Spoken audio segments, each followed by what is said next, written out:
Warhammer 40k 8th edition Battle Report 25, 2,000 points, Dark Angels versus Necrons. Let's begin by taking a quick look around the board and at where the objective markers have been placed. Beginning with this 2 foot by 2 foot section, we have objective marker 5 right here in the corner next to this crater. In this middle 2 foot by 2 foot section, we have objective marker 6 right here next to this ruin. And in this final 2 foot by 2 foot section, we have objective marker 4 right here next to this ruin. Moving over to the other side of the board on this 2 foot by 2 foot section, we have objective marker 2 right here next to this building in the corner. In the middle 2 foot by 2 foot section, we have objective marker 1 right here next to this ruin. And finally, in this 2 foot by 2 foot section, we have objective marker 3 up here next to this ruin.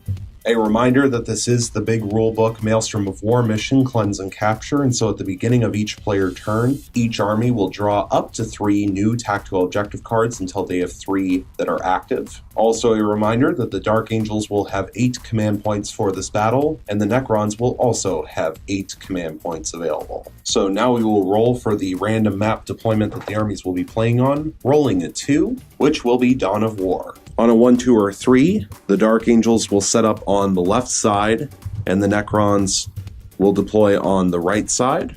And on a 4, 5, or 6, it'll be the opposite, so Dark Angels on the right and Necrons on the left. So here's the dice roll. Rolling a 4, so the Dark Angels will deploy on the right side, and the Necrons will deploy on the left. Now on a 1, 2, or 3, the Dark Angels will begin to deploy first. On a 4, 5, or 6, the Necrons will begin deploying first. And here's the roll, getting a 5, so the Necrons will begin deploying first. We will be back after the deployment. So the deployment is now finished. The Necrons began deploying first, and they also finished deploying first, and therefore they will go first unless the Dark Angels are able to seize the initiative. Let's take a quick look at where each army placed all of their models. Beginning with the Necron deployment, going from right to left from the Necron's perspective, on this edge we have an Annihilation Barge, the squad of 6 Canoptic Raids, the first Night Scythe, and when this unit was set up, the squad of Immortals, the Overlord, and the Cryptek were all placed on their Tomb World. First Ghost Ark with a squad of warriors embarked inside, a second squad of Necron warriors, second Ghost Ark with the third squad of warriors embarked inside, second Night Scythe, and second Annihilation Barge. For the Dark Angels deployment, going from left to right from the Dark Angels perspective, we have the first squad of Tactical Marines sitting on objective marker 2, Ravenwing Talonmaster behind the Ravenwing Black Knights, the first Nephilim Jet Fighter, second squad of Tactical Marines sitting on objective marker 1, Predator, Land Raider Redeemer with the Deathwing Knights and Belial embarked inside, third squad of Tactical Marines, and the second Nephilim Jet Fighter. So now the Dark Angels will attempt to seize the initiative, and they will do so on a 6, and they successfully seize. So let's go into Dark Angels turn 1. Going into Dark Angels turn 1, a reminder that the Dark Angels have 8 command points available, and the Necrons also have 8 command points available. At the beginning of their turn, the Dark Angels drew 3 new tactical objective cards, and they drew Area Denial. Score 1 victory point if there are no enemy models within 6 inches of the center of the battlefield at the end of your turn. If there are no enemy models within 12 inches of the center of the battlefield at the end of your turn, score D3 victory points instead. Defend Objective 6, score 2 victory points if you control Objective Marker 6 at the end of 2 consecutive turns. And Flawless Strategy, score 1 victory point at the end of your turn if 1 or more friendly Deathwing units arrived as reinforcements using the Teleport Strike and were set up within 12 inches of any enemy units. If your units were also set up within 6 inches of a friendly Ravenwing unit, score D3 victory points instead. And Objective Marker 6 is this one right here, currently in the Necron deployment zone, next to a squad of warriors and both Ghost Arks. So going into the movement phase, this squad of Tactical Marines will remain still, sitting on Objective Marker 2. Next, this squad of Ravenwing Black Knights is going to move up the board to get just within 18 inches of the Necron Annihilation Barge across the map.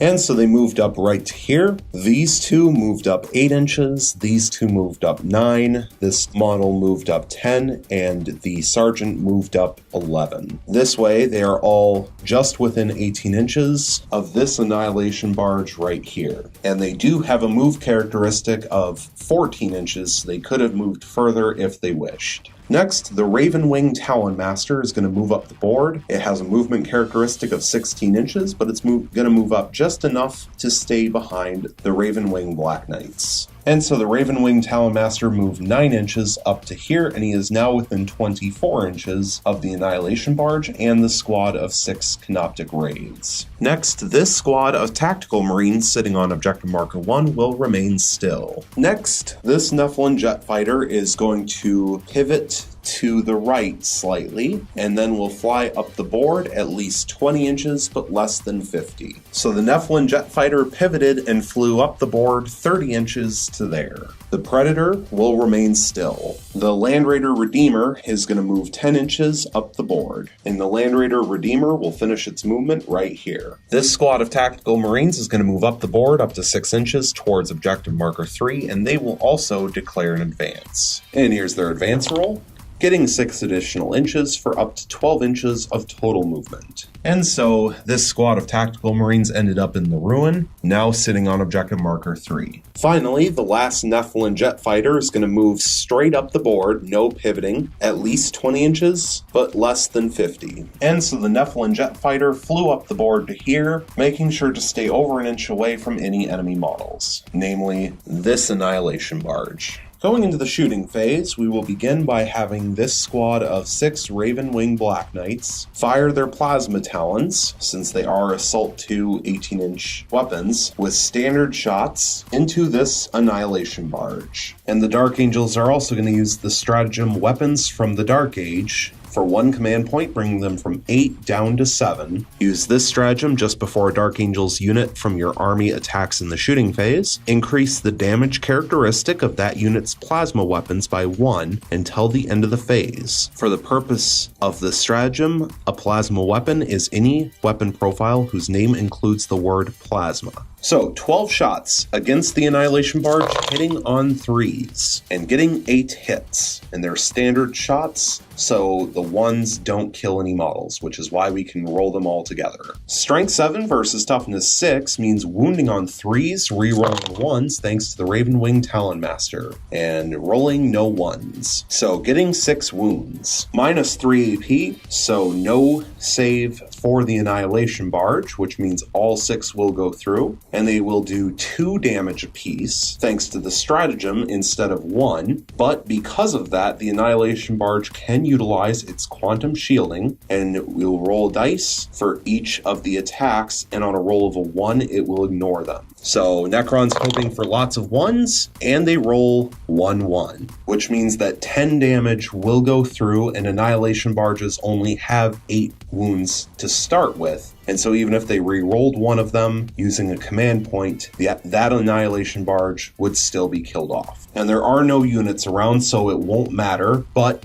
let's roll to see if it explodes anyways, and it does not. So this Annihilation Barge loses its 8 wounds and is removed from the battlefield. And that will be first blood for the Dark Angels. Next, this squad of Tactical Marines is going to fire its plasma cannon in supercharged mode into the squad of 6 Canoptic Raids. So the plasma cannon will do D3 shots, getting just 1 shot, hitting on a 3, and it hits. Strength 8 versus Toughness 5 means wounding on a 3, and it fails to wound. The Ravenwing Talon Master will now fire his twin assault cannon and twin heavy bolter into the squad of 6 Canoptic Raids. Starting with the twin heavy bolter, 6 shots, hitting on 3s, and getting 4 hits. Strength 5 versus Toughness 5 means wounding on 4s, rerolling 1s. Not that it mattered, getting 4 wounds. 4 3-up invulnerable saves, passing 2 and failing 2. And so a Wraith at the back will fall from 3 starting wounds down to 1. Now for the twin assault cannon, 12 shots hitting on 3s and getting 8 hits. Strength 6 versus Toughness 5 means wounding on 3s, rerolling 1s and getting 7 wounds. 7 3-up invulnerable saves, passing 4 and failing 3. And so the wounded Wraith will lose its final wound and be removed from the battlefield. And now a second Wraith will fall from 3 starting wounds down to 1 left. Next, the plasma cannon from the Tactical Marine Squad sitting on Objective Marker 1 is going to fire supercharged shots into this squad of Canoptic Wraiths because they are within 36 inches and they are visible. So D3 shots, getting 1 shot, hitting on a 3, and fails to hit. Next, the Predator will shoot at that squad of Canoptic Wraiths because they are within 48 inches and are visible. Starting with the Predator autocannon, 2 D3 shots, getting 3 shots, hitting on 3s, getting 2 hits. Strength 7 versus Toughness 5 means wounding on 3s and getting 1 wound. 1 3-up invulnerable save, which passes. And now for the 2 last cannon shots, hitting on 3s, getting 1 hit. Strength 9 versus Toughness 5 means wounding on a 3, and it fails to wound. Next, the Land Raider Redeemer is going to fire its twin assault cannon into this Annihilation Barge. 12 shots, hitting on 3s, and getting 6 hits. Strength 6 versus Toughness 6 means wounding on 4s, and getting 3 wounds. Minus 1 AP, so 3 5-up armor saves, and failing all 3 of them. So this Annihilation Barge will fall from 8 starting wounds down to 5. Next, this Nephilim Jet Fighter is going to fire everything that it has into the Annihilation Barge. Beginning with 2 Black Sword missile launchers, hitting on 3s, and getting 2 hits. Strength 7 versus Toughness 6 means wounding on 3s, and getting 1 wound. Minus 3 AP, so no armor save, but it is 2 damage, which means the Annihilation Barge can use its quantum shielding. So rolling a dice and looking for a 1, and rolling a 2, so it will go through, and that will be 2 damage. So the Annihilation Barge will fall from 5 wounds down to 3 left. Now for 10 shots from the Avenger Mega Bolter, hitting on 3s, and getting 5 hits. Strength 6 versus Toughness 6 means wounding on 4s, and getting 4 wounds. Minus 1 AP, so 4 5-up armor saves. Wow, and they pass 3 of them, only failing 1. So the Annihilation Barge will fall from 3 wounds down to 2. Finally, 6 shots from the Twin Heavy Bolter, hitting on 3s, and getting 2 hits. Strength 5 versus Toughness 6 means wounding on 5s, and failing to wound. Finally, the other Nephilim Jet Fighter will fire its Avenger Mega Bolter and its 2 Black Sword missile launchers into the wounded Annihilation Barge, and it will fire its twin heavy bolter into this squad of warriors hiding behind this Ghost Ark. We'll begin with the 2 Black Sword missile launcher shots onto the Annihilation Barge. So 2 shots hitting on 3s, getting 1 hit. Strength 7 versus Toughness 6 means wounding on a 3, and it wounds. No armor save since it's minus 3 AP, but on a roll of a 1, the quantum shielding will deflect the shot, and it will not. So that is 2 damage. And so that will finish off the final 2 wounds on the Annihilation Barge, which of course means that the Avenger Mega Bolter will go to waste. But we do need to roll to see if the Annihilation Barge explodes on a 6, and it will not. And so the second Annihilation Barge is removed from the battlefield. Finally, the 6 shots from the Twin Heavy Bolter onto the Necron Warriors, hitting on 3s, and getting 2 hits. Strength 5 versus Toughness 4 means wounding on 3s, and getting 1 wound. Minus 1 AP, so 1 5-up armor save, which passes. Going into the assault phase, there are no charges to declare, which means going into the fight phase, there are no fights to resolve. So going into the morale phase, this squad of Wraiths lost 1 model this turn. However, they have a leadership of 10, and so it's impossible for them to fail. And so taking a look at the tactical objective cards, the Dark Angels have completed area denial, and there are no enemy units within 12 inches of the center of the battlefield, since it's the first turn, and so because of that, they get D3 victory points. And so here's the roll, giving them just 1 victory point. The Dark Angels have not even begun to defend Objective 6, and they also did not complete Flawless Strategy, and that's impossible to complete since they don't have any units that are in reserves, and so they are going to throw Flawless Strategy away. And so at the end of Dark Angels turn 1, the score currently sits at 2 victory points for the Dark Angels and 0 victory points for the Necrons. Going going into Necrons Turn 1, a reminder that the Necrons have 8 command points available, and the Dark Angels have 7 command points available. At the beginning of the turn, the Necrons drew 3 new tactical objective cards, and they drew Overwhelming Firepower, score 1 victory point if an enemy unit was destroyed during the shooting phase of your turn. If 3 or more enemy units were destroyed during the shooting phase of your turn, score D3 victory points instead. No prisoners, score 1 victory point if an enemy unit was destroyed during your turn. If between 3 and 5 enemy units were destroyed during your turn, score D3 victory points instead. If 6 or more enemy units were destroyed during your turn, score D3 plus 3 victory points instead. And Domination, score D3 plus 3 victory points if you control every objective marker on the battlefield at the end of your turn. The Necrons are now going to use the stratagem Repair Subroutines for 2 command points, bringing them from 8 down to 6. Use this stratagem at the start of your turn before making any reanimation protocol rolls. Select a Canoptic unit from your army that is on the battlefield. That unit gains the reanimation protocol's ability until the end of your turn. And this stratagem will be used on the Canoptic Wraiths, which did lose a model in their previous turn. So now we will roll for the reanimation protocol on the Canoptic Wraiths, since they are the only unit that needs to roll for it this turn. So looking for a 5-up, and they do get it. So the slain Canoptic Wraith will be returned to the unit. And so the Wraith has been returned right here. And now the unit is back up to 6 models. So now going into the movement phase for Necrons Turn 1, the Canoptic Wraiths are going to move up the board up to 12 inches, and they will also declare an advance. And so here's their advance roll, getting 1 additional inch, but the Necrons are going to use a command point, going from 6 down to 5, for a command reroll in order to reroll the number of inches that they can advance. And here's the reroll, rerolling for a 4, so they will have up to 16 inches of total movement. And because the Canoptic Wraiths advanced, the Necrons will also use the stratagem Adaptive Subroutines for 1 command point, bring them from 5 down to 4 left. Use this stratagem after a Canoptic unit from your army has advanced. That unit can still shoot and or charge this turn. And so the squad of 6 Canoptic Wraiths will finish their movement here. The wounded one is this one right in the middle. And with this positioning, they can now charge the Ravenwing Black Knights without having to charge through this crater. Next, the Necron warriors inside of this Ghost Ark are going to disembark.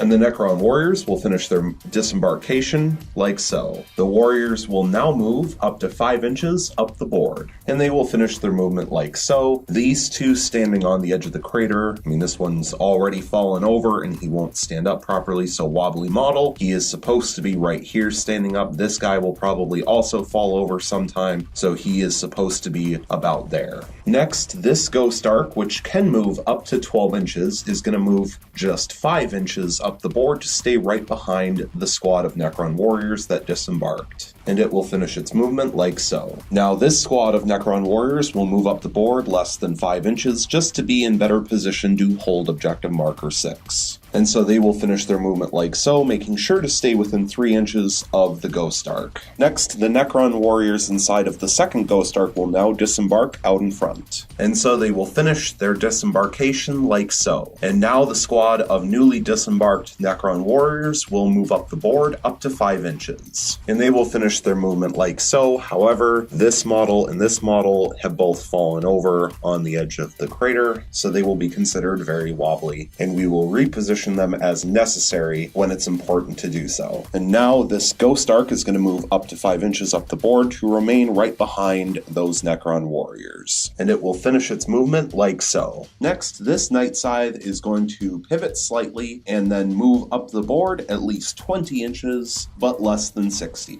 And the Night Scythe will end up all the way over here, over an inch away from these Tactical Marines. Finally, this Night Scythe will pivot up to 90 degrees towards the left and will move at least 20 inches, but less than 60. And it will finish up right here, over an inch away from any enemy models, since we only measure distances to and from the Night Scythe's base. So going into the shooting phase, we will begin with this Night Scythe firing everything that it has into this Nephilim jet fighter with the white and red wings. 8 shots from the 2 Tesla destructors onto the Nephilim jet fighter, hitting on 4s.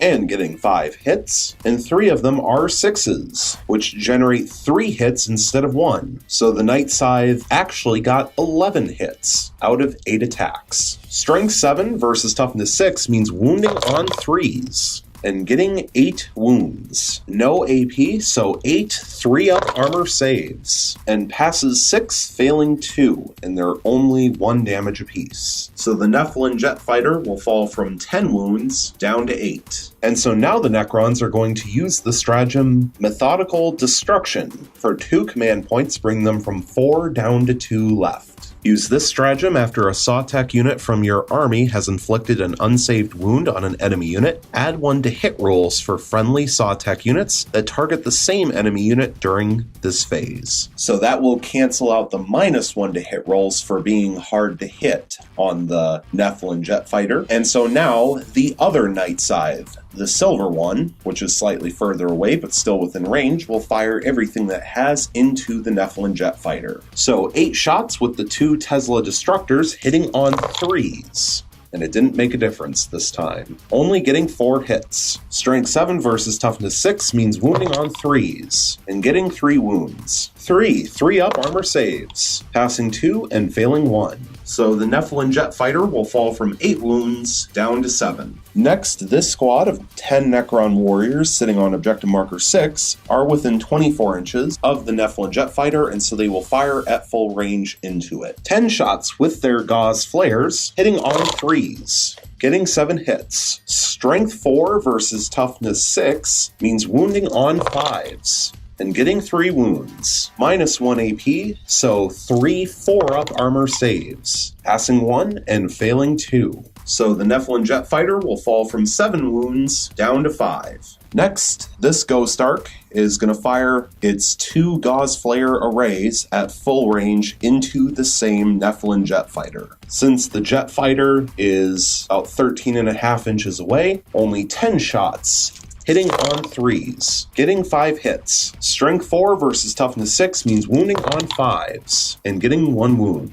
-1 AP, so 1 4-up armor save, which fails. So the Nephilim Jet Fighter will fall from 5 wounds down to 4 left. Next, this squad of warriors will fire into the Nephilim Jet Fighter. These 4 on the end are within 12 inches, and so they will be in rapid fire range, whereas these 6 will have to fire just 1 shot apiece. So 14 shots hitting on 3s, and getting 10 hits. Wounding on 5s, and getting 5 wounds. -1 AP, so 5 4-up armor saves, passing 2 and failing 3. So the Nephilim Jet Fighter will fall from 4 wounds down to 1 left. This Ghost Arc is within rapid fire range of the Nephilim Jet Fighter, and so it will fire its 2 Gauze Flare arrays into the Nephilim Jet Fighter. 20 shots hitting on 3s, and getting 11 hits. Wounding on 5s, and getting 4 wounds. 4 4-up armor saves, passing 3, but failing 1. And so the Dark Angels are going to use 1 command point, going from 7 down to 6, for a command reroll to reroll the 1. And here's the reroll, and that's a cocked dice. So rerolling the cocked dice, and it passes with a 5. So in order to finish off the Nephilim Jet Fighter, this squad of Necron warriors, which is the last unit that can fire this turn, which was hoping to shoot at something else, will fire rapid fire into the Nephilim Jet Fighter. 20 shots in rapid fire range, hitting on 3s, and getting 12 hits. Strength 4 versus Toughness 6 means wounding on 5s, and getting 5 wounds. -1 AP, so 5 4-up armor saves, passing 1 and failing 4. And so with 3 points of overkill, that will finish off the final remaining wound on the Nephilim Jet Fighter. And on a 6, it will crash and burn, and it does not. So the Nephilim Jet Fighter is simply removed from the battlefield. Going into the assault phase, we have 1 charge to declare, and that is the Canoptic Raids, declaring a charge onto the Ravenwing Black Knights. So first we will resolve the Overwatch. 12 shots from the Plasma Talons onto the Canoptic Raids, firing standard shots, hitting on 6s, and they don't get to reroll 1s because they did move in their previous movement phase. So getting 2 hits. Strength 7 versus Toughness 5 means wounding on 3s, rerolling 1s, and getting 1 wound. 1 3-up invulnerable save, which fails. And so the 1 wounded Wraith in the middle will lose its final wound and be removed from the battlefield. And so now for their charge range, getting 10 inches. And so now everyone will be locked in combat. Because of the Ravenwing Black Knights in between, the Ravenwing Talon Master will not be able to heroically intervene. The Canoptic Wraiths will be attacking with their Vicious Claws, so 15 attacks total, hitting on 3s, and getting 12 hits. Strength 6 versus Toughness 5 means wounding on 3s, and getting 8 wounds. Minus 2 AP, so the Ravenwing Black Knights will have 8 5-up armor saves, and they pass 3, failing 5. And the Dark Angels are going to use a command point going from 6 down to 5 for a command reroll in order to reroll the 4. And so here's the reroll, and it still fails, and they are 2 damage apiece, and the Ravenwing Black Knights only have 2 wounds apiece.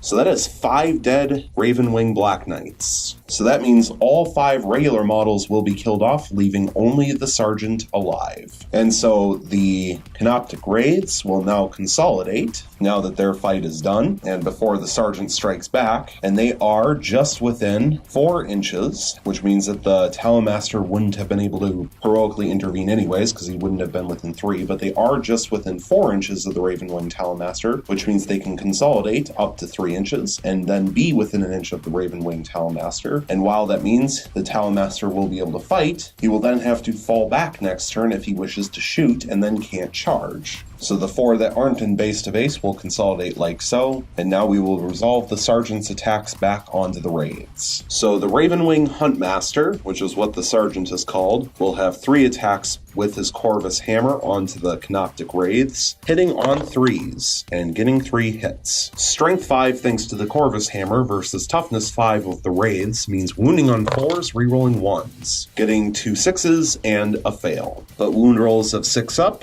cause D3 damage instead of 1. But first 2 3-up invulnerable saves, and fails both of them. So now the D3 damage have to be done separately because the Wraiths only have 3 wounds apiece. So the first one will do 3 damage and will kill off a Wraith. And the second strike will do another 3 damage. And so the Necrons will kill off these 2 Wraiths right here in order to keep the Wraiths in combat with the Talon Master, to force the Talon Master to fall back if he wishes to shoot the next turn. And so now the Ravenwing Huntmaster can choose to consolidate. However, because they are going to go into the Dark Angel's turn next, he will not consolidate into combat in order to be able to fire. And so finally, we will resolve the attacks from the Ravenwing Talon Master. 5 attacks from the Ravenwing Talon Master thanks to the Relic of Caliban, Heavenfall Blade, which grants the bearer 1 additional attack, for 5 attacks total, hitting on 2s, and getting 5 hits. Strength 6 versus Toughness 5 means wounding on 3s, rerolling 1s, getting 3 hits, 1 definite miss, and 1 reroll. Sorry, and that's wounds, so 3 wounds, 1 definite fail, and 1 reroll, so here's the reroll,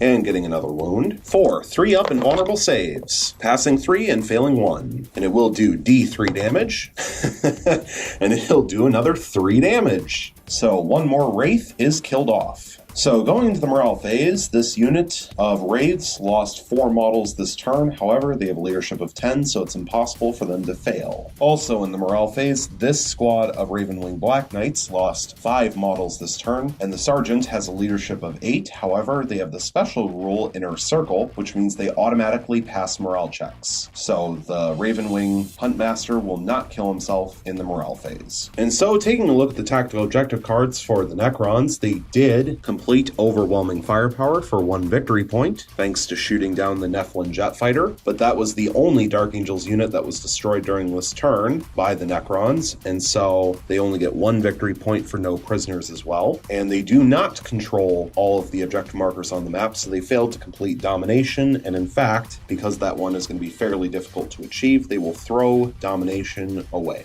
And so at the end of Necrons Turn 1, the score currently sits at 2 victory points for the Necrons and 2 victory points for the Dark Angels.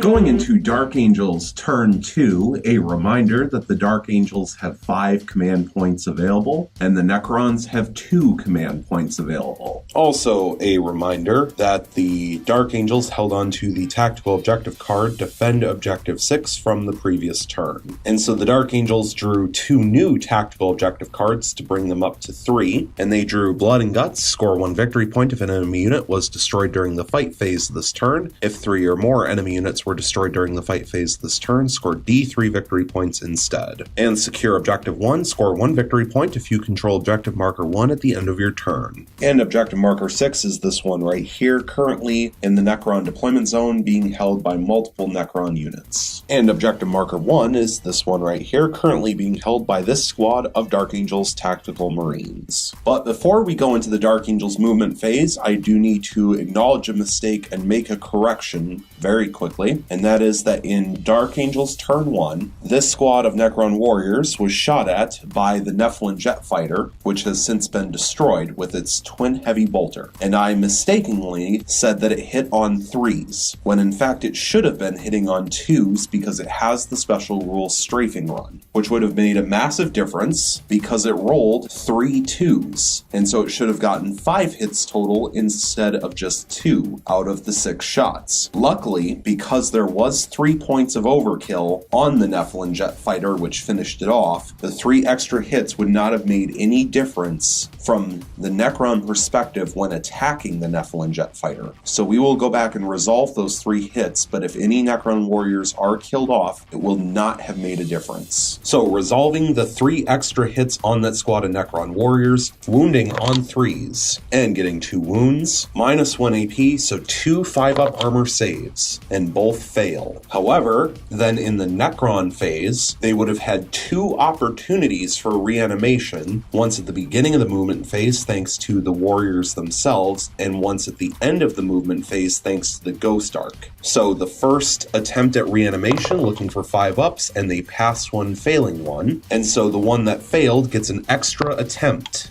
and it still fails. So 1 Necron warrior will be removed as a casualty, and that would not have affected anything in the morale phase because they have a leadership of 10, so it would be impossible to fail after only losing 1 model. So I do apologize about that, but now everything should be on the up and up. So now going into the movement phase for Dark Angels Turn 2, this squad of Tactical Marines sitting on Objective Marker 2 will remain still. The Ravenwing Huntmaster will also remain still. The Ravenwing Talonmaster is going to fall back out of combat, up to 16 inches, and it will fall back over to here. This squad of Tactical Marines sitting on Objective Marker 1 will remain still. This Predator will also remain still. This squad of Tactical Marines sitting on Objective Marker 3 will remain still. This Nephilim jet fighter is going to pivot up to 90 degrees to its left, our right, and move up the board at least 20 inches but less than 50. And it will move up the board about 40 inches right to here.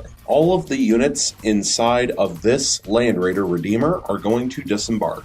And the Deathwing Knights and Belial in the middle will all finish their disembarkation like so. Now the Deathwing Knights will move up the board up to 5 inches, and they will finish their movement like so, staying over an inch away from the Necrons. And now Belial will move up the board up to 5 inches, and he will finish his movement like so. Finally, the Land Raider Redeemer is going to move up the board up to 10 inches, and it will finish its movement like so. Going into the shooting phase for Dark Angels Turn 2, the Ravenwing Huntmaster is going to fire its Plasma Talon into the squad of 2 Canoptic Wraiths. And the Dark Angels, just like in Turn 1, are going to use the stratagem Weapons from the Dark Age for 1 command point, bringing them from 5 down to 4. Use this stratagem just before a Dark Angels unit from your army attacks in your shooting phase. Increase the damage characteristic of that unit's plasma weapons by 1 until the end of the phase. For the purposes of the stratagem, a plasma weapon is any weapon profile whose name includes the word plasma. But this time, the Ravenwing Huntmaster will be using supercharged shots, so they will be 3 damage apiece thanks to the stratagem instead of 2. So 2 shots hitting on 3s and re-rolling 1s thanks to staying still. So getting a definite miss and a reroll. And here's the reroll, getting a hit. Strength 8 versus Toughness 5 means wounding on a 3,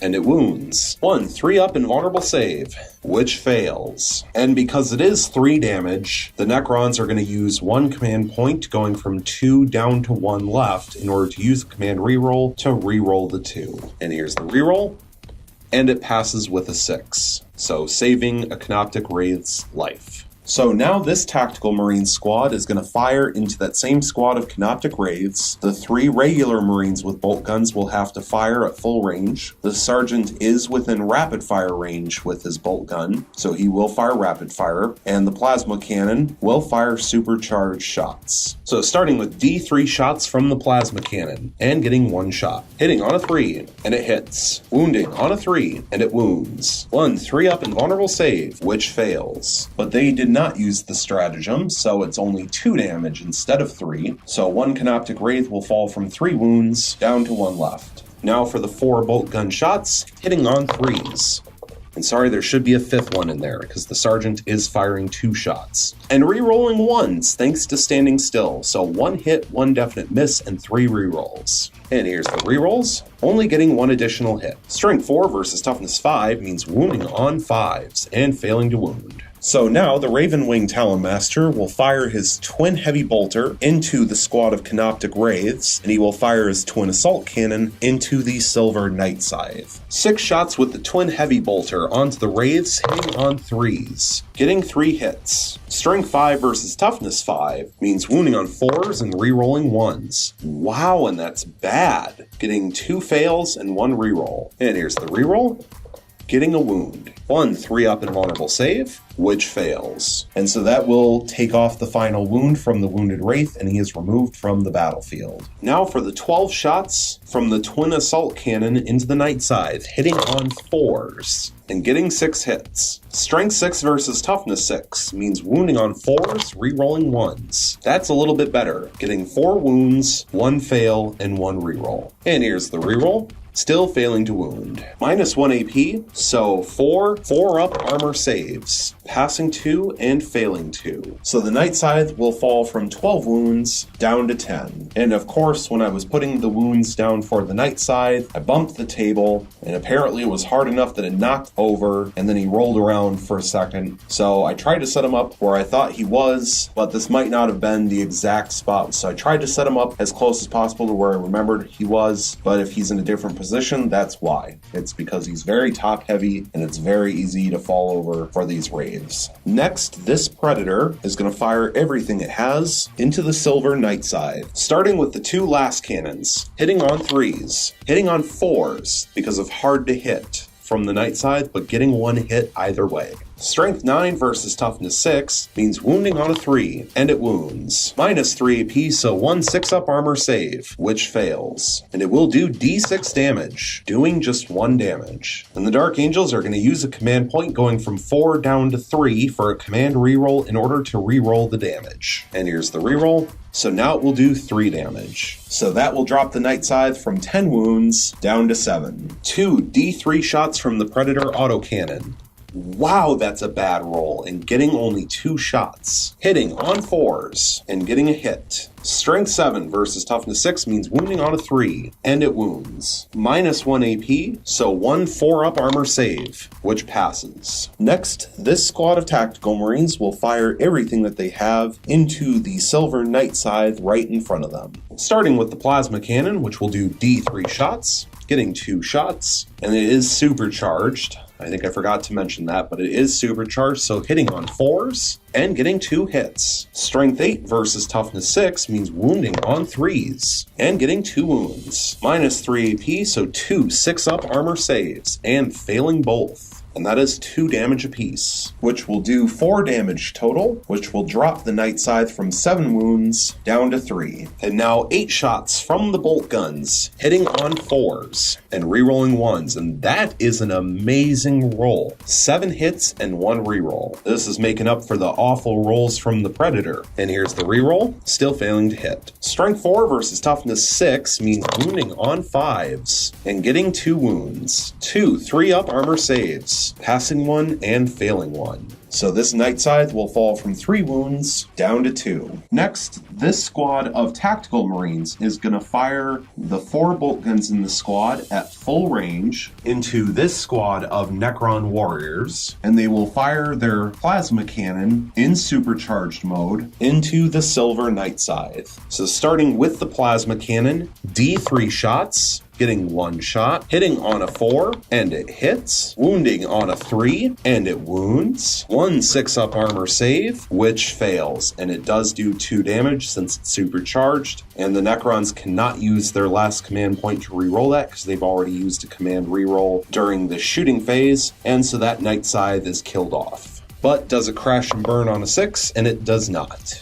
So it is simply removed. So the final 2 wounds on this Night Scythe are lost, and the Night Scythe is removed from the battlefield. Now for the 4 bolt gun shots onto the Necron Warrior squad, hitting on 3s and rerolling the 1 because they did not move this turn. And here's the reroll, still failing to hit. Strength 4 versus Toughness 4 means wounding on 4s. Wow, and they all failed to wound. That is not very statistical. Next, the Land Raider is going to fire everything that it has into the Black Night Scythe, and beginning with the 2 Flamestorm cannons, so 2 D6 shots, getting 7 shots. This weapon automatically hits, so 7 hits. Strength 6 versus Toughness 6 means wounding on 4s, and getting 3 wounds. Minus 2 AP, so 3 5-up armor saves, and failing all 3, and they are 2 damage apiece. So the Night Scythe will fall from 12 starting wounds down to 6. Now for 12 shots from the Twin Assault Cannon, hitting on 4s, rerolling 1s thanks to Belial, and getting 1 cocked dice. And rerolling the cocked dice, and now removing the misses, so getting 8 hits and 1 reroll thanks to the 1. And here's the reroll, still failing to hit. So 8 hits total hitting on 4s. Strength 6 versus Toughness 6 means wounding on 4s. Getting 3 wounds. Minus 1 AP, so 3 4-up armor saves, passing 2 and failing 1. So the Night Scythe will fall from 6 wounds down to 5. So now this Nephilim Jet Fighter is going to fire everything that it can into the Black Night Scythe. 2 shots from the Black Sword missile launchers hitting on 4s and getting 2 hits. Strength 7 versus Toughness 6 means wounding on 3s and getting 1 wound. Minus 3 AP, so 1 6-up armor save, which fails, and it will do 2 damage. So the Night Scythe will fall from 5 wounds down to 3. 10 shots from the Avenger Mega Bolter, hitting on 4s, and there was a lot of 2s in there, getting 5 hits. Strength 6 versus Toughness 6 means wounding on 4s, getting 3 wounds. Minus 1 AP, so 3 4-up armor saves, passing 1 and failing 2. So the Night Scythe will fall from 3 wounds down to 1 left. So finally 6 shots from the Twin Heavy Bolter hitting on 4s, getting 4 hits. Strength 5 versus Toughness 6 means wounding on 5s and getting 3 wounds. Minus 1 AP, so 3 4-up armor saves, and they pass all 3 of them. So the Night Scythe will survive a little longer. So finally, the last unit in the Dark Angels army that needs to fire is the Warlord Belial, and he will fire his Stormbolter in rapid fire range into the Night Scythe. So Belial has a ballistic skill of 2-up, which means he will be hitting the Night Scythe on 3s thanks to the Night Scythe's ability hard to hit. So Belial has 4 shots hitting on 3s, rerolling 1s, getting 3 hits and 1 reroll. And here's the reroll.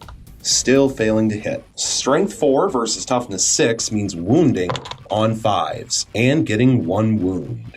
1 3-up armor save, which passes. So going into the assault phase, the Ravenwing Huntmaster is going to declare charge onto the Canoptic Wraith, and this squad of Deathwing Knights is going to declare charge onto the Necron Warriors. We will begin with the Ravenwing Huntmaster against the Wraith, which means there is no Overwatch. So rolling for charge range, getting 9 inches, and he will make it into combat. So now for the Deathwing Knights onto the squad of Necron Warriors. We do have to resolve the Overwatch from the Warriors, so 20 shots hitting on 6s, and getting a grand total of 2 hits. Strength 4 versus Toughness 4 means wounding on 4s, and failing to wound. So now for their charge range, getting 4 inches, but charging through a crater, so getting 2 inches of charge. And because the Deathwing Knights started out just over an inch away, that will be more than enough to make it in. And so everyone will be locked in combat. And so we will resolve the Deathwing Knights first, which means we will pile in. Everyone already was in combat before, but now all of the Deathwing Knights are within an inch of an enemy model. Starting with the Knight Master and his Flail of the Unforgiven.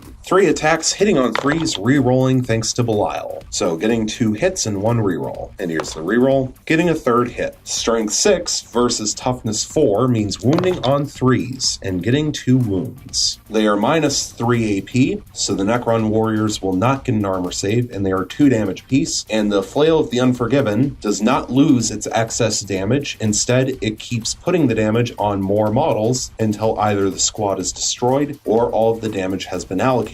So even though there were only 2 successful strikes, that will kill off 4 warriors because they are 2 damage apiece. So 4 Necron warriors will be removed, leaving 6 left alive in the squad. So now the 8 attacks from the regular Deathwing Knights and their Maces of Absolution, hitting on 3s, re-rolling, thanks to Belial, getting 5 hits and 3 re-rolls. And here's the re-rolls, getting only 1 more hit. Strength 8 versus Toughness 4 means wounding on 2s and getting 6 wounds. Minus 2 AP, so 6 up armor saves, passing 1 and failing 5. So 5 more Necron warriors will be removed, leaving 1 model left alive in the squad. And so now the Deathwing Knights are going to consolidate. And so with that consolidation, these 2 did make it within an inch of the hull of this Ghost Ark, so now they are locked in combat with the Ghost Ark, as well as the Lone Warrior. And now the Ravenwing Huntmaster will fight against the Canoptic Wraith. 3 attacks with the Corvus Hammer, hitting on 3s, getting 1 hit. Strength 5 versus Toughness 5 means wounding on a 4, re-rolling 1s, and getting a wound. 1 3-up invulnerable save, which passes. So now the Wraith will strike back against the Huntmaster. 3 attacks with the Vicious Claws, hitting on 3s, getting 3 hits. Strength 6 versus Toughness 5 means wounding on 3s, and getting 3 wounds. Minus 2 AP, so 3 5-up armor saves, and fails all 3 of them, and they are 2 damage apiece. So that will kill off the Ravenwing Huntmaster. So finally, the Lone Warrior will strike back against the Deathwing Knights. 1 attack, hitting on a 3,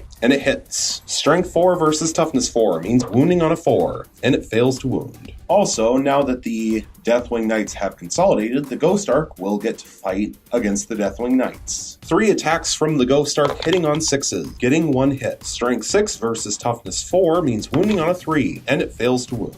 So the Dark Angels are going to use the stratagem Honor the Chapter for their final 3 command points, bringing them from 3 down to 0. Use this stratagem at the end of any fight phase, select a Dark Angels infantry or Dark Angels biker unit from your army. That unit can immediately fight for a second time. So now after using that stratagem, the Deathwing Knights will get to fight for a second time. But first they will pile in, and so everyone is now within an inch of an enemy model, and we will begin with the Knight Master. 3 attacks from the Knight Master with his Flail of the Unforgiven, hitting on 3s, re-rolling, getting 3 hits. Strength 6 versus Toughness 4 means wounding on 3s and getting 3 wounds. Minus 3 AP, so no armor save, so they will all go through, and they are 2 damage apiece, so that is 6 damage onto the lone Necron Warrior. And so that will kill off the final Necron Warrior. And so now the 4 Deathwing Knights, armed with Maces of Absolution, will fight against the Ghost Ark. 8 attacks, hitting on 3s, re-rolling everything, and getting 7 hits. And here's the 1 re-roll, getting an 8th hit. Strength 8 versus Toughness 6 means wounding on 3s, and getting 6 wounds. Minus 2 AP, so 6 up armor saves. Passing 1, failing 4, and a cocked dice. So here's the cocked dice, which also goes through. So failing 5 total, and they are 3 damage apiece. But that means with the quantum shielding, that on rolls of 1 or 2, they are ignored. And they do roll 2 2s, so only 3 of them go through, doing 9 damage. So this Ghost Ark will fall from 14 starting wounds down to 5 left. So going into the morale phase, this Canoptic Wraith lost 1 model this turn. However, they have leadership of 10, so it's impossible to fail. So taking a look at the tactical objective cards, they have not yet begun to defend objective 6, so they failed to complete that. The Dark Angels did complete Blood and Guts for 1 victory point for killing off the Necron Warrior squad in the fight phase, and they also did successfully secure objective 1 for 1 victory point. And at this point, the Dark Angels will throw defend objective 6 away. And so at the end of Dark Angel's turn 2, the score currently sits at 4 victory points for the Dark Angels and 2 victory points for the Necrons. Going into Necrons turn 2, a reminder that the Necrons have 1 command point available and the Dark Angels have 0 command points available. At the beginning of the turn, the Necrons drew 3 new tactical objective cards, and they drew Defend Objective 6, score 2 victory points if you control Objective Marker 6 at the end of 2 consecutive turns. Kingslayer, score D3 victory points if your opponent's Warlord has been destroyed during this or any previous turn. And Dust and Ashes, when this tactical objective is generated, nominate a Necron's character from your army. Score 1 victory point at the end of the game if this character is alive and on the battlefield. And the Necrons will nominate their Warlord, the Overlord, who is currently on the Tomb World, to be the target of that tactical objective card. And Objective Marker 6 is this one right here, currently being held by a squad of Necron Warriors. So at the start of the movement phase for Necron's turn 2, this squad of Necron Warriors holding Objective Marker 6 will roll for reanimation protocols for the 1 slain model in the unit. And so here's the roll, rolling a 2, so it will not come back yet. And now the Necrons are going to use their last command point going from 1 down to 0 in order to use the stratagem Enhanced Invasion Beam. Use this stratagem before you set up a unit from a Tomb World using the Invasion Beam's ability of a Night Scythe from your army or the Eternity Gate ability of a Monolith from your army. You can set up 2 units from a Tomb World instead of 1. And so the Necrons are going to set up the unit of Immortals and the Overlord, who is their Warlord, this turn from the Black Night Scythe. And so here's where the models disembarked. The Overlord disembarked right here, over an inch away from the Land Raider, and the 10 Immortals wrapped themselves around the base of the Night Scythe. Also, at the beginning of the turn, we do have to resolve the Living Metal special rule for any applicable Necron units. So the Night Scythe will go back up from 1 wound to 2, and the Ghost Ark will go back up from 5 wounds to 6. So now the Overlord is going to move up to 5 inches towards Belial, and he will finish his movement right there, just over an inch away from Belial. Next, the Immortals are going to move up to 5 inches in order to reposition themselves on the battlefield, and they will finish their movement like so. Next, the Night Scythe with 2 wounds left is going to reposition itself, so it will pivot up to 90 degrees over, facing this direction, and then we'll move up this way, at least 20 inches, but no more than 25 now that it's down to 2 wounds. And so the Night Scythe will finish its movement right here. Next, this Lone Wraith is going to move up to 12 inches over towards this Tactical Marine squad, and it will finish its movement right here, just over an inch away. This Ghost Ark, now that it's down to 6 wounds, will fall back out of combat with the Deathwing Knights up to 8 inches, and it will fall back to here. This squad of Necron Warriors will remain still. This Ghost Ark will remain still. And finally, the other squad of Necron Warriors on the other side of the Ghost Ark will also remain still. And so at the end of the movement phase, thanks to the Ghost Ark, this squad of Necron Warriors can once again attempt a reanimation protocol roll, looking for a 5-up and failing to get it. So now going into the shooting phase, this Night Scythe is going to fire everything that it has into this squad of Tactical Marines, sitting on Objective Marker 1. 8 shots with the 2 Tesla Destructors, but now hitting on 5s. And that is a really bad roll, getting only 1 hit and not even a 6, so no extra hits. Strength 7 versus Toughness 4 means wounding on a 3, and it wounds. -1 AP, so 1 4-up armor save, which fails. So 1 regular Tactical Marine will be killed off. Next, this squad of Immortals is going to fire rapid fire into the Deathwing Knights. 20 shots from the Immortals, hitting on 3s. and getting 12 hits. Strength 5 versus Toughness 4 means wounding on 3s, and getting 8 wounds. Minus 2 AP, so 8 3-up invulnerable saves, and they pass all 8 of them. Next, this injured Ghost Ark will fire everything that has into the Deathwing Knights. 20 shots hitting on 4s, getting 13 hits. Strength 4 versus Toughness 4 means wounding on 4s, and getting 8 wounds, just like the Immortals. Minus 1 AP, so 8 3-up invulnerable saves. Passing 4, failing 3, and 1 cocked dice. So here's re-rolling the cocked dice, which will pass. And they are 1 damage apiece, so 1 Deathwing Knight will be killed off, and another will be reduced from 2 wounds down to 1. Next, this squad of 9 Necron warriors will fire everything that they have in rapid fire range into the Deathwing Knights, and they are all within 12 inches. 18 shots hitting on 3s, getting 9 hits. Strength 4 versus Toughness 4 means wounding on 4s, and getting 8 wounds. That is the 3rd time that 8 wounds have been rolled in this shooting phase. Minus 1 AP, so 8 3-up invulnerable saves. Passing 5 and failing 3. So the wounded Deathwing Knight will lose its final wound and be removed, and 1 more fully healthy Deathwing Knight will be removed, leaving 2 models left alive in the squad. Now this Necron warrior squad will fire everything that they have into the Deathwing Knights. 9 of the models are within rapid fire range, 1 of them is not, so they will have 19 shots. 19 shots hitting on 3s and getting 13 hits. Strength 4 versus Toughness 4 means wounding on 4s. And would you look at that? 8 wounds once again. 8 3-up invulnerable saves because minus 1 AP,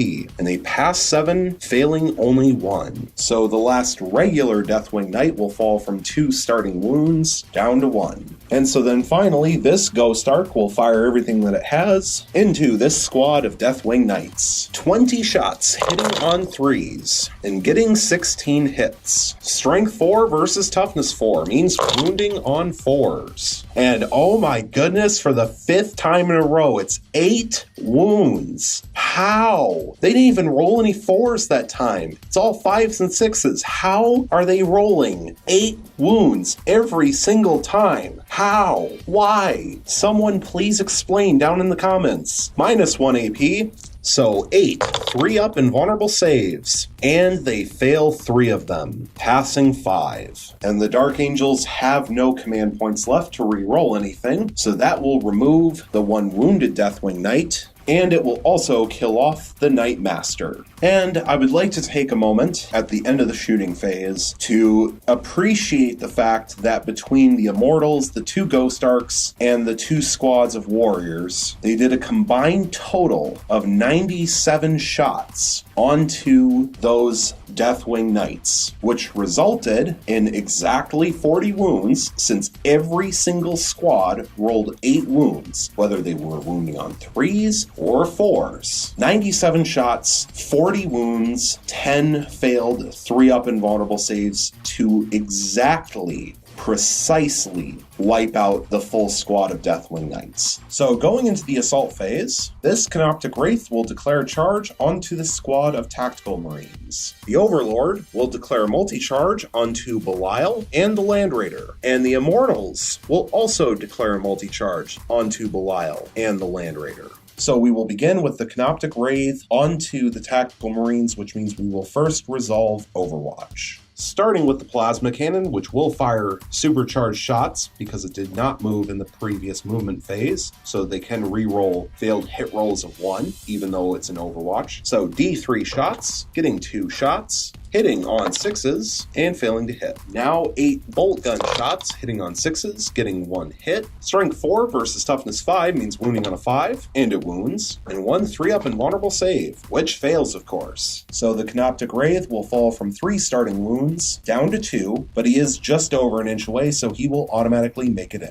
And he is now within an inch of the Sergeant and the Plasma Cannon. Next, we will resolve the Overlord against the Land Raider and Belial, so we will do their Overwatch. Starting with Belial overwatching with his Stormbolter. 4 shots in rapid fire range, hitting on 6s, rerolling everything, thanks to himself, so getting 2 hits and 2 rerolls. And here's the rerolls, failing to get any more hits. Strength 4 versus Toughness 5 means wounding on 5s and failing to wound. And now for the Land Raider Redeemer, 2 D6 shots from the Flamestorm cannons, only getting 2 shots and no command points for rerolls. This weapon automatically hits, so 2 hits. Strength 6 versus Toughness 5 means wounding on 3s and getting 1 wound. Minus 2 AP, so 1 4-up invulnerable save, which passes. 12 shots from the Twin Assault Cannon, hitting on 6s, rerolling 1s, thanks to Belial. Getting 1 hit, 1 reroll, and 10 definite misses. And here's the reroll.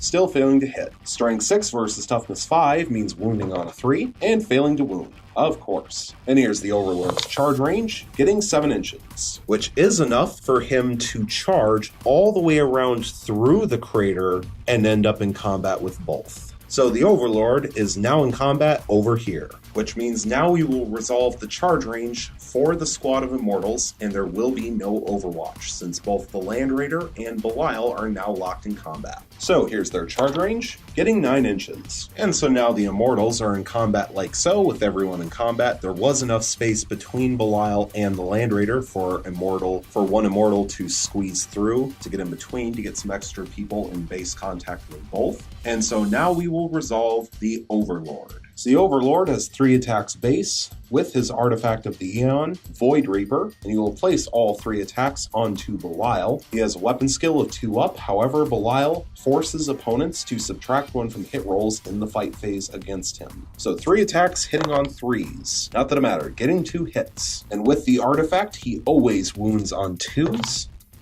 So getting 2 wounds, minus 4 AP, so Belial will take 2 4-up invulnerable saves, passing 1 and failing 1. And it is 3 damage apiece. And I'm going to have to place the wound counter off to the side since Belial is completely surrounded, but Belial will fall from 6 wounds down to 3 left. And so now the Immortals will get to fight, and 8 of the Immortals are within a position to fight against Belial, so 8 will place their attacks on Belial, while the remaining 2 will fight the Land Raider. So first, just resolving the 2 attacks against the Land Raider, hitting on 3s, getting 2 hits. Strength 4 versus Toughness 8 means wounding on 6s, and failing to wound. So now the 8 attacks onto Belial, hitting on 4s, and getting 3 hits. Strength 4 versus Toughness 4 means wounding on 4s, and getting 2 wounds. 2 2-up armor saves, and he passed both. So now finally on the Necron side, with their last charging unit, will be the Canoptic Wraith against the Tactical Marine Squad. 3 attacks with its vicious claws onto the Tactical Marines, hitting on 3s and getting 3 hits. Strength 6 versus Toughness 4 means wounding on 3s. Ouch, and only getting 1 wound. Minus 2 AP, so 1 5-up armor save, which passes. So now the Tactical Marine Squad will pile in and strike back, and they will all be in combat. 6 attacks back from the Tactical Marines thanks to the extra attack from the Sergeant, hitting on 3s, getting 4 hits. Strength 4 versus Toughness 5 means wounding on 5s, and getting 2 wounds. 2 3-up invulnerable saves, failing 1 and passing 1.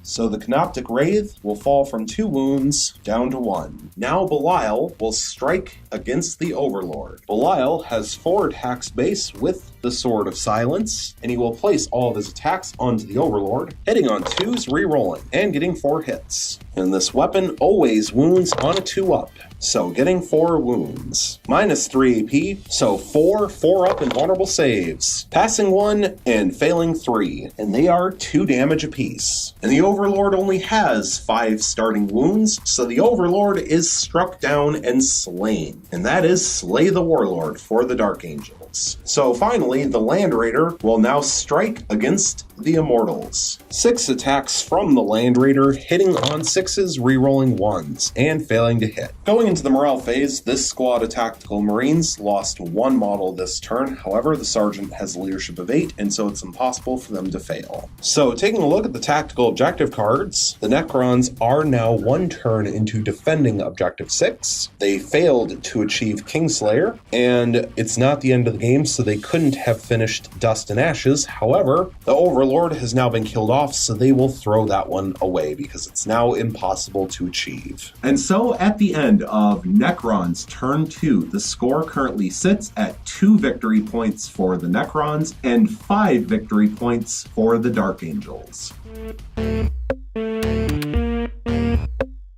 Going into Dark Angels Turn 3, a reminder that the Dark Angels have 0 command points available, and the Necrons also have 0 command points available. At the beginning of the turn, the Dark Angels drew 3 new tactical objective cards, and they drew Kingslayer, scored D3 victory points if your opponent's Warlord has been destroyed during this or any previous turn, secure Objective 5, score 1 victory point if you control Objective Marker 5 at the end of your turn, and No Forgiveness, score 1 victory point if you destroyed any enemy units that were controlling an objective marker at the start of your turn. So going into the movement phase, this squad of Tactical Marines will remain locked in combat with the Canoptic Wraith. This squad of Tactical Marines sitting on Objective Marker 1 will also remain still. This Predator will remain still. This squad of Tactical Marines sitting on Objective Marker 3 will remain still. This Land Raider Redeemer is going to fall back out of combat up to 10 inches. And it fell back over to here so that these Immortals cannot consolidate into combat with it again.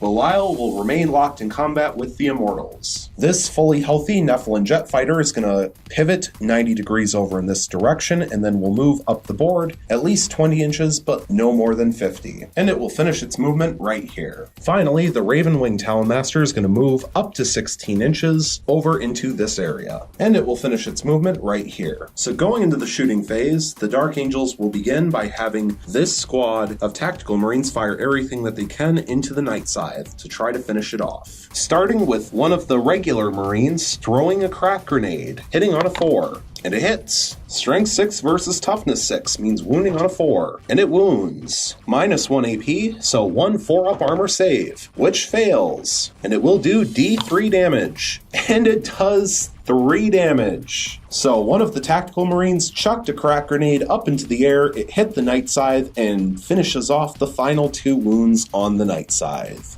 Will it crash and burn on a 6? And it will not. So the final Night Scythe is simply removed from the battlefield. This will mean, of course, that the plasma cannon from that Tactical Marine squad is wasted. But unfortunately for the Necrons, this will also mean that their Cryptek, who's still on the Tomb World, is instantly slain because all Night Scythes and our monoliths have been killed off. So the Cryptek is removed because they were unable to bring them onto the battlefield. These 5 Tactical Marines are now going to fire their bolt pistols into the Canoptic Wraith. 5 bolt pistols, hitting on 3s, rerolling 1s, since they didn't move. Getting 2 hits, 2 definite misses, and a reroll. And here's the reroll. Getting a 3rd hit. Strength 4 versus Toughness 5 means wounding on 5s and getting a wound. 1 3-up invulnerable save, which passes. This Tactical Marine squad is now going to fire everything that it has into the wounded Ghost Ark. Starting with 4 bolt gunshots at full range, hitting on 3s, rerolling 1s since they didn't move, and getting 2 hits, 2 misses. Strength 4 versus Toughness 6 means wounding on 5s and failing to wound. Plasma Cannon will fire supercharged shots, so D3 shots, getting 3 shots. 3 shots, hitting on 3s, rerolling 1s, and getting 3 hits. Strength 8 versus Toughness 6 means wounding on 3s. Ow, and only getting 1 wound. -3 AP, so no armor save for the Ghost Ark, but it is 2 damage since it was supercharged. So on a roll of a 1, the Quantum Shielding will neglect it. And they roll a 4, so it will go through, so 2 damage. So the Ghost Ark will fall from 6 wounds down to 4. And now this Predator will fire everything that it has into the same wounded Ghost Ark. So, starting with 2 last cannon shots, hitting on 3s, getting 2 hits. Strength 9 versus toughness 6 means wounding on 3s, and getting 2 wounds. Minus 3 AP, so no armor save for the Ghost Ark, and rolling d6 damage apiece, getting a 3 and a 6. So obviously that is way more than enough to kill it off. However, we have to resolve quantum shielding. So first against the 3 damage attack, needing a 1 or a 2, and it will go through. So that will drop the Ghost Ark from 4 wounds down to 1. And then against the 6 damage, needing anything except a 6, and rolling a 1, so that one is passed and ignored. But now for the Predator autocannon, 2 D3 shots, getting 6 shots, hitting on 3s, getting 3 hits. Strength 7 versus toughness 6 means wounding on 3s, and getting 3 wounds. Minus 1 AP, so 3 5-up armor saves, and they fail all 3. But because they're 3 damage apiece, the quantum shielding can ignore them on 1s or 2s, and it will ignore 1, but it will fail to ignore 2 of them. So that is 6 damage that will go through. And so does the Ghost Ark explode on a 6? And it does not. So the Ghost Ark will lose its final wound and then be removed from the battlefield. I will probably forget, but the Land Raider will pop smoke. Next, the Ravenwing Talonmaster is going to fire everything that it has into this squad of 10 Necron warriors. Starting with the Twin Heavy Bolter, 6 shots hitting on 3s, getting 4 hits. Strength 5 versus Toughness 4 means wounding on 3s, rerolling 1s thanks to himself, getting 2 wounds and 2 rerolls. And here's the 2 rerolls, getting 4 wounds total. Minus 1 AP, so 4 5-up armor saves. And they fail all 4. So 4 Necron warriors will be killed off. And now for the 12 shots from the Twin Assault Cannon, hitting on 3s, getting 6 hits. Strength 6 versus Toughness 4 means wounding on 3s. Wow, and only getting 1 wound. Minus 1 AP, so 1 5-up armor save, which passes. Finally, in the shooting phase, the Nephilim Jet Fighter is going to fire everything that it has into the squad of Necron warriors that is now down to 6 models. Starting with its own Twin Heavy Bolter, 6 shots, hitting on 2s, thanks to Strafing Run. We won't forget that this time, and it did make a difference, getting all 6 hits. Strength 5 versus Toughness 4 means wounding on 3s, and getting 5 wounds. Minus 1 AP, so 5 5-up armor saves.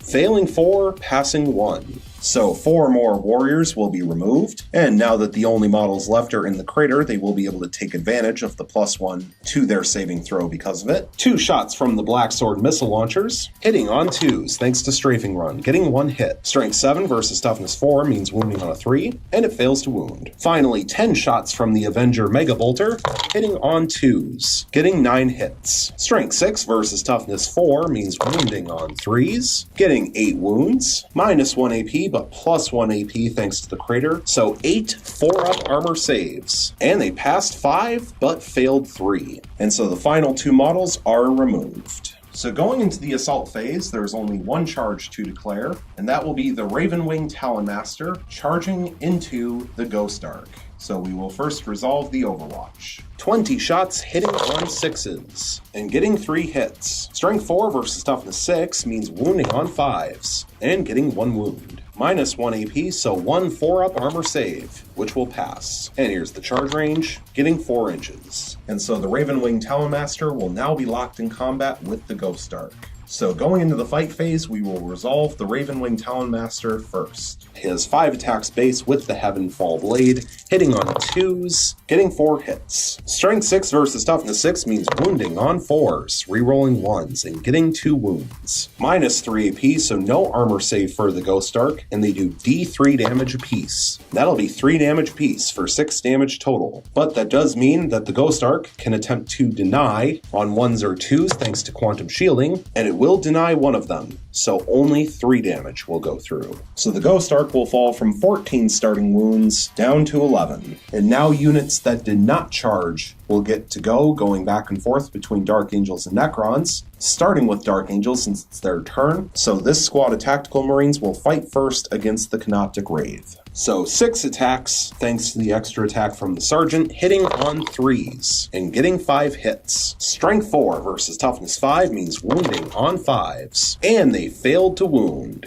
So now the Immortals will strike against Belial. And of course, they will first pile in. And now all of them are either within an inch or within an inch of a friendly unit who's within an inch, so they will all be able to attack. 10 attacks hitting on 4s, thanks to an ability from Belial that forces opponents to subtract 1 from hit rolls, which made a difference, getting only 5 hits. Strength 4 versus Toughness 4 means wounding on 4s, getting 1 wound. 1 2-up armor save, which fails, of course. So Belial will fall from 3 wounds down to 2 left. But now Belial will strike back 4 attacks with the Sword of Silence, hitting on 2s, rerolling 1s. And a good thing, too, getting only 1 hit. And here's the rerolls. Getting 4 hits. This weapon always wounds on a 2, so getting 3 wounds. Minus 3 AP, so 3 6-up armor saves. And they fail all 3. So 3 Immortals will be removed. Now the Canoptic Wraith will strike back against the Tactical Marines. 3 attacks with Vicious Claws, hitting on 3s, getting 3 hits. Strength 6 versus Toughness 4 means wounding on 3s, getting 2 wounds. Minus 2 AP, so 2 5-up armor saves, passing 1 and failing 1. So 1 regular Tactical Marine will go down. And finally, the Ghost Ark will strike against the Ravenwing Talonmaster. 3 attacks, hitting on 6s, and failing to hit. So going into the morale phase, this squad of Tactical Marines lost 1 model this turn. However, the Sergeant has a leadership of 8, so it's impossible for them to fail. This squad of Immortals lost 3 models this turn. However, they have a leadership of 10, so it's impossible for them to fail. And so, taking a look at the tactical objective cards, thanks to the previous Necron turn, the Dark Angels have completed the tactical objective card Kingslayer, so they will get D3 victory points for that. And here's the roll, getting just 1 victory point. And the Dark Angels have not secured Objective 5, and they have not completed No Forgiveness, and they will throw Secure Objective 5 away. And so at the end of Dark Angels turn 3, the score currently sits at 6 victory points for the Dark Angels and 2 victory points for the Necrons. So going into Necrons turn 3, a reminder that the Necrons have 0 command points available, and the Dark Angels also have 0 command points available. Also a reminder that the Necrons held on to Defend Objective 6 and Kingslayer from the previous turn. And so the Necrons draw 1 new tactical objective card, and they draw Hold the Line. Score 1 victory point if you have at least 3 units completely within your deployment zone, and your opponent has no models within your deployment zone at the end of your turn. This objective cannot be achieved on your first turn. And so at this point, unfortunately, the Necrons are going to concede the game. And because of that, thanks to this Canoptic Wraith, the Necrons do actually achieve Linebreaker. And so thanks to achieving Linebreaker, we have a final score of 6 victory points for the Dark Angels and 3 victory points for the Necrons.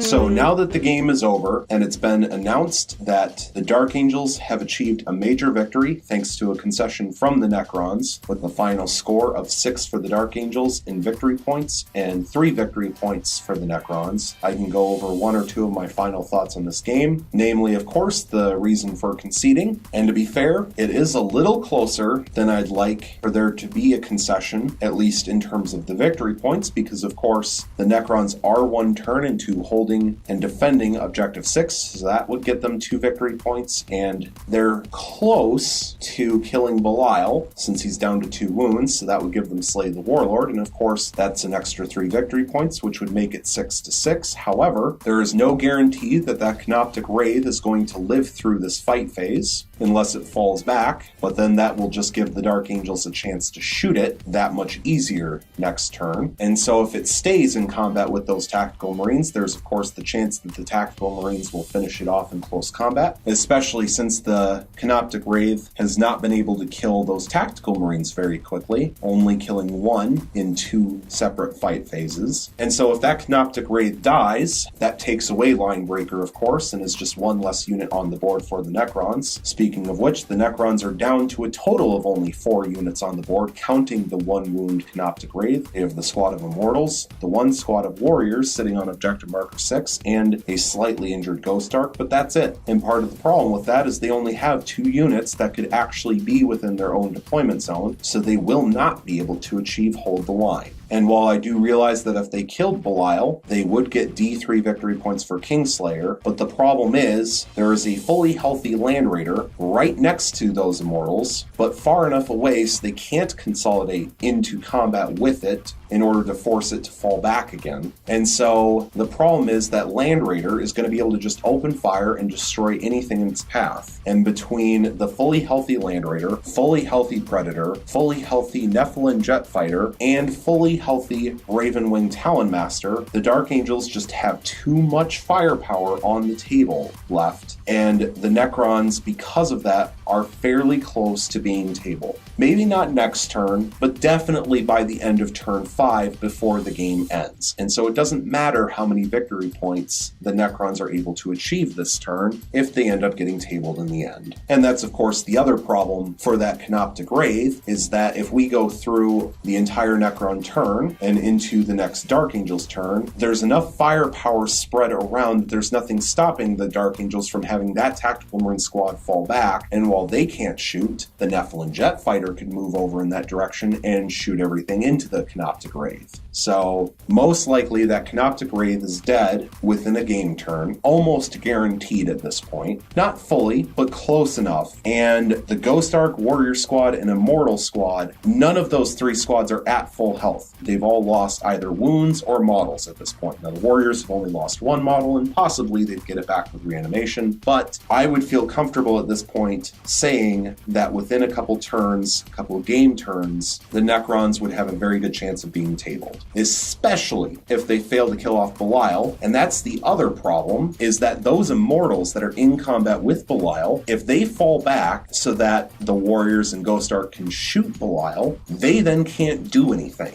They can't shoot. So they sort of have to remain in combat just to do anything. But the question is, can those Immortals in one turn do 2 damage to Belial? And I don't believe they can, especially now that they're down to 7 models. So it was close. I'll give you that. And the Necrons put up a great fight, even after losing both Annihilation Barges in turn 1. And I think that was the major turning point of the game. The fact that the Dark Angels, they stole the initiative, and then they were able to kill off both Annihilation Barges. I mean, that's 2 twin Tesla Destructors and 2 Gauss Cannons removed from the table. And that's huge in terms of firepower, because if the Necrons had access to that firepower in their turn 1, I think it would have been a very different outcome. I think we'd be looking at a much closer game in terms of kill points, and I think the Necrons would be holding the advantage if those 2 Annihilation Barges hadn't been killed off. So I think stealing the initiative partially is what caused the win for the Dark Angels. I think with how everything else in this battle went, from the drawing of tactical objective cards to how the rest of the combats fared, I think if the initiative hadn't been stolen, Necrons had been able to attack first, I think the Necrons would win this game, because the tactical objective cards, the same tactical objective cards would have been drawn. And so, the Necrons are in a good position when it comes to the tactical objective cards. There's a good chance they'll get Kingslayer, they'll get Defend Objective 6, and in fact, had those Annihilation Barges not been killed off, then you're talking about it being far easier for them to complete Hold the Line.